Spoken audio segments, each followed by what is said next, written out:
An African Affairs analyst, Oluwase Adeyemo, joins me to discuss this. Good to have you join us this hour. Now, let's start by asking you how you would describe this decision coming from President Alassane Ouattara to run for a third term in Cote d'Ivoire. In my opinion, it's a pity that Africa yet again have lost the opportunity to entrench good leadership in Africa.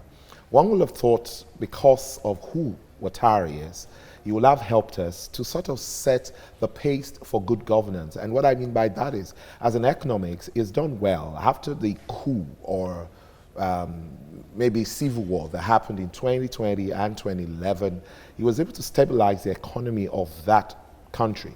And today, Ivory Coast is regarded as probably one of the most developed West African country today. And in my opinion, he's done well. So one would have expected, because of his pedigree and who he is, to have helped us, because he had promised us that he was going to hand over to the young generation. And so the fact that he has now decided, according to him, because of the plea by his people, to run for the office is, for me, a disappointing development. He also says that the 2016 constitution enables him to run for a third term. And he doesn't call it a third term, he says it's the beginning of another term. So how does that hold up? So if you were prime minister, you were minister, you had worked at IMF, if you want to run into office after running 5 years, two terms, you want to go into an office on a controversial state, because he's claiming that the constitution that was sort of amended in 2016 allows him, and the whole of the oppositions are saying no, it's not true.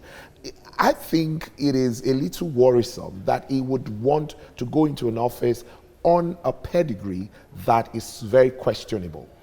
He has claimed that that constitution allows him, that he has a fresh start and all that. But the opposition is saying no, that what the constitution say is that he only has 2 terms in office, and he has enjoyed that 2 terms. So why would he want to go on the 3rd term when it is a controversial arrangement? You just mentioned the opposition, but do we really have a strong opposition in Cote d'Ivoire against President Ouattara? Knowing that Soro is on self-exile in France, you have someone like Gbagbo in Brussels trying to return home, but not being able to access his passport. You have the only other person you have is the former President Henry, who is about 86 years old, and people might consider that as a yardstick, whether or not to vote for him. So is there really a strong opposition against him at this time? And that's why I said it's a lost opportunity. I would have thought that he would have helped us train younger people. Look, if he was discovered, if he had worked where he worked, I don't believe that there is no other Ivorian that is as qualified as he is. What they should do for us to make this Africa a better place is for them to train young leaders that can take over from them. Look, the question of you wanting to stay in office is outdated. It doesn't happen anywhere else in the world. Why do they allow Africa to be treated as that country where we do not know what we're doing, even with the experience of the COVID-19? Because in my opinion, it's a rare opportunity for the world to reset. In other words, to start to think right, because if a thing like this could happen that would challenge our state of life and we're living the way we're living now, I think that in itself is sufficient for all of us to start to think right and do things in a manner that would outlive you, will put something on the table that people will continue to tell your story, like we all revere Mandela.